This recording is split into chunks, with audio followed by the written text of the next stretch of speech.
अब देखो, rational function अगर पूछा जाएगा कि रेशनल फंक्शन किसे कहते हैं, मान के चलो, तो पोलिनोमियल फंक्शन तो अभी देखे थे हम लोग, y बराबर एक्स स्क्वायर, वाई बराबर एक्स क्यूब।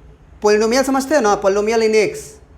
तो पोलिनोमियल पढ़े होगे कि एक्स और वाई का जो डिग्री होता है एवरी टर्म में, वो एक पॉजिटिव इंटीजर माने होल नंबर, पॉजिटिव इंटीजर नहीं कहोगे, होल नंबर हो तो उसे पोलिनोमियल फंक्शन कहते हैं। अब दो पोलिनोमियल फंक्शन का जो डिवाइड हो जाता है ना, उसे हम लोग रेशनल फंक्शन कहते हैं। जैसे मान लो y बराबर एक्स, वाई बराबर हो गया तुम्हारा एक्स स्क्वायर, एगो y बराबर हो गया एक्स क्यू, दोनों का डिवाइड कर दिए तो एक फंक्शन जनरेट होके आया, नया वाला फंक्शन मान के चलो। तो उसको हम लोग क्या बोलेंगे, x square divided by x cube. तो वो कट के क्या हो जाएगा बताओ, 1/x हो जाएगा, बोलो। तो इस तरह से बहुत सारा फंक्शन हो सकता है, ऊपर कुछ नीचे कुछ। तो बहुत सारा फंक्शन में से हम सारे फंक्शन को मैंने ग्राफ को रटते नहीं हैं, कुछ ग्राफ्स को बनाते भी हैं, लेकिन कुछ बेसिक ग्राफ को रटना पड़ता है, जिसमें कि y बराबर 1/x का जो ग्राफ होता है वो बेसिक होता है, और उसको रेक्टेंगुलर हाइपरबोला बोलते हैं। क्या बोलते हैं इस ग्राफ को, क्या बोलते हैं, रेक्टेंगुलर हाइपरबोला। सबसे पहले y बराबर 1/x है, जबकि अभी अभी हम लोग y बराबर x का सीखे थे। बस क्या अंतर हुआ, x का पावर -1 हो गया, यही अंतर हुआ है केवल। जैसे ही x का पावर -1 हुआ, y बराबर 1/x हो गया। माने जो भी x डालोगे उसको रेसिप्रोकल करके देगा। तुम x का वैल्यू 10 डालोगे, ये y का वैल्यू 1/10 करके देगा।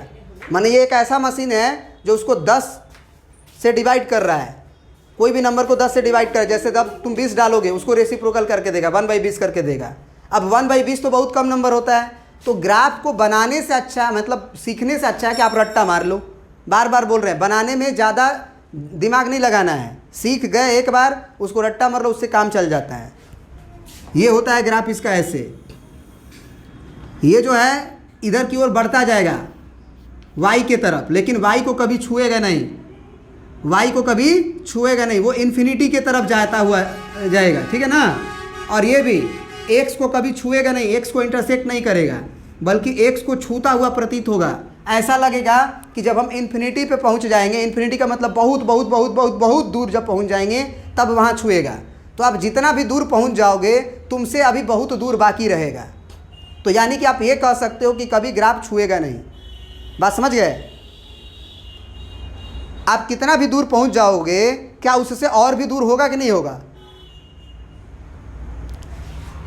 तो ये चीज़ होती है। तो दोनों तरफ होता है, एक इधर की तरफ भी और एक इधर की तरफ भी। ये दोनों ब्रांच, ये ग्राफ का दोनों ब्रांच मिल के y बराबर 1/x का ग्राफ जनरेट करता है, ये याद रखिएगा। हल्का सा इसमें भी तुमको हम पॉइंट्स को दिखा देते हैं कि कैसे हुआ है। जैसे तुम सोचो कि x का वैल्यू 10 डालोगे, 100 डाल दिए, मान के चलो x का वैल्यू तुम 100 डाल दिए, तुम बताओ y का वैल्यू क्या आ जाएगा, 1/100 आ जाएगा ना। तो y का वैल्यू अगर 1/100 आ जाएगा मतलब 0.01 बोल सकते हो। मतलब x का वैल्यू 100 डालने पे y में मामूली सा अंतर हुआ, 0.01। अब तुम y का लेंथ तो इतना को लेते हो, 0 और 1 लेते हो, तो 0.001 जो है बहुत ना मत रखना, आगे बढ़ेगा। बोलो, नहीं समझे? y का वैल्यू अगर तुम्हारा 0.01 हुआ है तो तुम लगभग 0 और 1, ये 1 बोलते हो। तो y का जो डिस्टेंस है वो 1 to अगर ये बोल रहे हो तो 0.001 जो है वो 0 के बहुत करीब ना होगा। तो तुम ये सोचो कि x बराबर तुम 100 डाले जब, यानी कि x का वैल्यू 1 2 3 4 5 ऐसे करके जब 100 डाले तो y में कितना का अंतर आया, केवल 0.01 का। इसका मतलब y में बस थोड़ा सा आगे बढ़े हो। तो तुम देख लो ग्राफ के ऊपर जाके, तुम थोड़ा सा ही ना आगे बढ़े हो। अब तुम x का वैल्यू बहुत ज़्यादा डाल दो, 1000 डाल दो, तो तुम और दूर जाओगे, मतलब और मामूली सा बढ़ोगे। तो ये ऐसा महसूस भी हो रहा है कि नहीं, ये नीचे की तरफ जा रहा है, माने x के करीब जा रहा है, तो y की डिस्टेंस कम होती जा रही है, y की डिस्टेंस कम होती जा रही है। और वही तुम अगर x का वैल्यू तुम ऐसे करो कि x का वैल्यू जो है ना, तुम क्या करो कि 0.000000001 डालो। अब क्या, जरा y को देखो तो, y को करोगे तो वो 1/x होगा। अब 1/x होगा तो ये 1/0.00000 क्या गो 3 और 3 6, तो 3 और 3 6 1। अब जरा बताओ कि y में क्या होगा, ये जो है जितना दशमलव के बाद अंक होता है उतना 0 बढ़ जाएगा। तो 1 2 3 4 5 6 और 7 को 0 बढ़ जाएगा, नीचे क्या रहेगा ये 1। तो y का वैल्यू जो है वो बहुत बड़ी संख्या आ गई कि नहीं, x में बस नाम मात्रा का अंतर करने से। तो जरा देखो तो x में मामूली सा तुम अगर बढ़ जाओ 0.01 ही बहुत करीब होता है, आज 0.0001 लिए हो तो y में चेंजिंग देखो कितना तेजी से बढ़ा है y, देख रहे हो ना कितना तेजी से बढ़ रहा है y, देख रहे हो कि नहीं देख रहे हो। तो ये चीज़ है, तो इसको समझने से ज़्यादा जोर देना है तुमको रटने पे जोर दो कि y बराबर अगर 1/x मिला तो तुरंत तुमको ग्राफ फटाक से ये 2 लाइन खींचो, ऐसे खींचो, बस ये इन्फिनिटी पे जाके मिलेगा, ये जानते रहो, ये भी इन्फिनिटी पे जाके मिलेगा।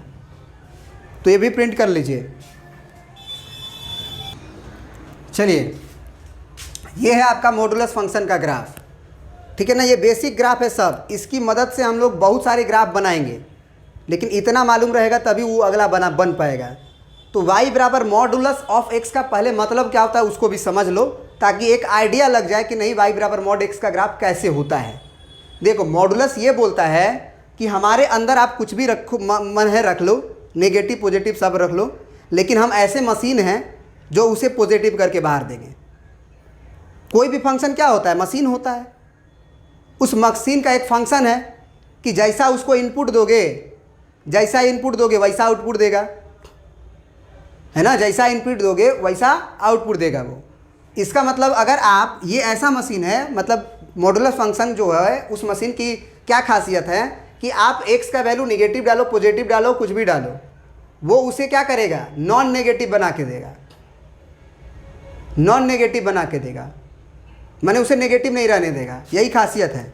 तो इसका मतलब y बराबर 1 भी y बराबर 1 थोड़ी डालते तो x बराबर इनपुट है ना।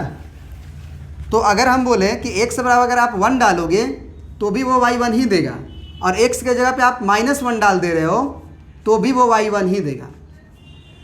डाल दोनों सकते हो, लेकिन y का वैल्यू कभी भी निगेटिव नहीं आएगा। y का वैल्यू अगर तुम 4 डालते हो तो y का वैल्यू भी 4 ही आएगा। y का वैल्यू अगर आप -4 भी डालते हो तो y का वैल्यू वो भी 4 ही देगा। सॉरी, y का वैल्यू हम क्यों बोल रहे हैं यार, x का वैल्यू अगर हम 4 डालेंगे तो भी y का वैल्यू 4 मिलेगा, x का वैल्यू -4 डालेंगे तो भी। मतलब आप ये कह सकते हो, जैसे हम -4 का मॉड क्या होगा, 4 होगा, 4 का मॉड क्या होगा, 4 होगा। अब एक क्वेश्चन उठता है और कि अगर x बराबर 0 डाल देंगे तब तो y को 0 ही देगा, माने जो अंदर है ना वही देता है, बस उसे पॉजिटिव बनाता है। अब 0 तो पॉजिटिव भी नहीं है, नेगेटिव भी नहीं है। 0 को हम क्या बोलते हैं, नॉन नेगेटिव नॉन पॉजिटिव। ना तो 0 पॉजिटिव माना जाएगा ना नेगेटिव माना जाएगा, वो बैरियर है पॉजिटिव और नेगेटिव को अलग करने का। वहीं से RHS को हम पॉजिटिव बोलते हैं, वहीं से LHS को हम नेगेटिव बोलते हैं, तो वो एक बैरियर है। तो वो डालोगे तो वो वही देगा।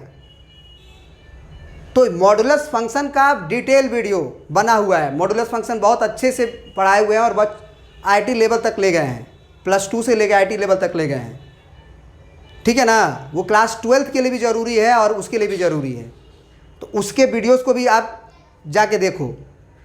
लेकिन यहाँ पे बेसिक ग्राफ हम पढ़ रहे हैं, तो वो बेसिक ग्राफ बस यहीं पे देखेंगे कि y बराबर मॉडुलस क्या करता है कि अंदर कुछ भी डालो वो आउटपुट पॉजिटिव देगा।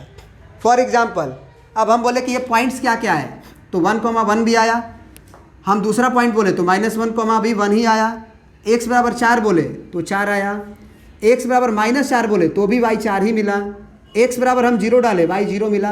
अब देखो x बराबर 0 पे y बराबर 0 है, क्योंकि 0 0 से पास कर रहा है। x बराबर 1 तो y बराबर 1, x बराबर 2 तो y बराबर 2, x बराबर 3 तो y बराबर 3।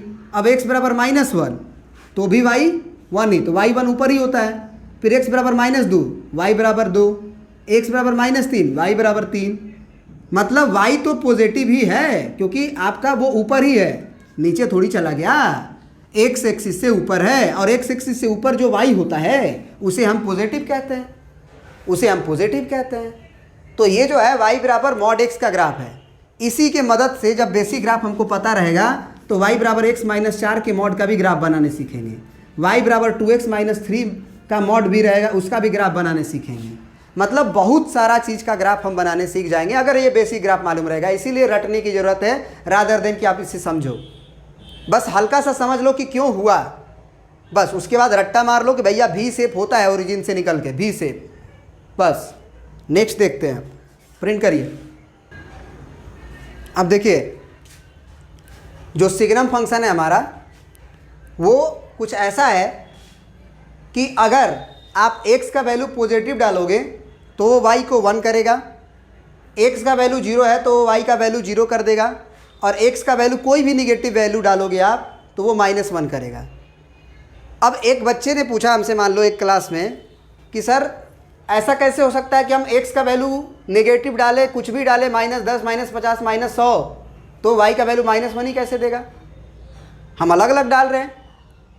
वो बोला कि x का वैल्यू हम 100 भी डाल रहे हैं तो भी वही 1 ही कैसे देगा? x बराबर 50 है तो भी 1 ही क्यों देगा? क्योंकि वो पॉजिटिव है, क्योंकि हमने बोला है, कंडीशन लगाया है कि y अगर पॉजिटिव होगा तो वो 1 देगा। उन्होंने पूछा कि कैसे होगा? हम बोलेंगे कि मशीन को डिफाइंड किया ही गया है ऐसा, जो मशीन को जो आउटपुट देने के लिए रखे हैं वही ना आउटपुट देगा। कोई भी फंक्शन एक मशीन होता है, और वो मशीन ऐसा होता है जिसकी कुछ प्रॉपर्टी होगी, है ना। अब हम मशीन लाएंगे पानी गर्म करने वाला, तो वो पानी ही ना गर्म करेगा कि वो हमको आइसक्रीम बना के दे देगा? ऐसा तो नहीं है। कोई भी मशीन, पंखा लाए हैं, पंखा चालू किया हवा देगा, ऐसा थोड़ी है कि वो लाइट कर देगा, ऐसा थोड़ी कि वो टीवी चलाने लगेगा। तो मतलब ये हुआ कि अगर जो फंक्शन जिसके लिए बनाया गया वो वही देगा, मतलब कि सिग्नम फंक्शन को ऐसे डिफाइंड ही किया गया कि सिग्नम फंक्शन एक ऐसा फंक्शन है जिसमें आप x का वैल्यू, आप पॉजिटिव नंबर कुछ भी डालो, अगर वो पॉजिटिव रहा तो वो मशीन जो है उसे 1 बना के दे देगा। अगर आप उस मशीन के अंदर 0 डाल रहे हो तो वो 0 करके देगा, और अगर आपके x का वैल्यू कोई भी निगेटिव नंबर डालोगे वह y बराबर -1 करके देगा। इसका मतलब आपको 3 चीज़ की ग्राफ मालूम होना चाहिए, y बराबर 1 का, y बराबर 0 का, और y बराबर -1 का। क्यों? क्योंकि आप x का वैल्यू कोई भी पॉजिटिव नंबर डालोगे तो वो 1 देगा। अगर आप x का वैल्यू 0 डालते हो तो वो y 0 देगा, और अगर आपका x का वैल्यू कोई भी अगर आप निगेटिव वैल्यू डाल देते हो, चाहे वो निगेटिव कुछ भी क्यों ना हो, तो y बराबर -1 देगा। तो यही है सिग्नम ऑफ x का वैल्यू पे डिपेंड करता है। x का वैल्यू पॉजिटिव तो 1 देगा, अगर x का वैल्यू 0 तो सिग्नम उसे 0 करके देगा, अगर x का वैल्यू नेगेटिव तो वो उसे नेगेटिव करके देगा। तो y बराबर 1 का ग्राफ आप जानते हो ये होता है, y बराबर -1 का ग्राफ ये होता है, y बराबर 0 का ग्राफ ये होता है। तो देखो ये जो ग्राफ है ना केवल पॉजिटिव नंबर के लिए है। x में पॉजिटिव किधर होता है बताओ जरा? राइट साइड में होता है कि नहीं ओरिजिन के? तो ओरिजिन के राइट साइड में x का वैल्यू पॉजिटिव होता है, तो पॉजिटिव के लिए देखो हमेशा y बराबर 1 है, वो तीर का निशान इंडिकेट कर रहा है बढ़ते रहो बढ़ते रहो। तो इसीलिए बोल रहा है कि y का वैल्यू 1 ही होगा हमेशा, अगर आप x पॉजिटिव डाले हो, अगर आप ओरिजिन से राइट साइड का वैल्यू डाले हो। अगर आप x को नेगेटिव डाल रहे हो तो वो y को -1 करके देगा, चाहे आप कोई भी नेगेटिव वैल्यू डालो। x का वैल्यू आप बढ़ाते रहो लेकिन y का वैल्यू तो भैया -1 ही बरकरार रहेगा। और अगर x 0 डाल दिए तो यहाँ पे क्लोज सर्कल है, यानी कि ये ग्राफ का पार्ट है, ये ग्राफ का पार्ट है, ये ओपन सर्कल है, मतलब यहाँ ग्राफ नहीं है, ये ओपन सर्कल है मतलब यहाँ ग्राफ नहीं है। यानी कि x बराबर 0 पे ही ग्राफ 0 है, माने वो पॉइंट ग्राफ है, मतलब ये मिल के तीनों जो है वो ग्राफ का एक ब्रांच है, माने हर एक जो चीज़ है वो एक ब्रांच है ग्राफ का, और पूरा मिला के हमारा ग्राफ है सिग्नम ऑफ x का। तो रट्टा मार लीजिए कि सिग्नम ऑफ x का ग्राफ ऐसे होता है, प्रिंट कर लीजिए।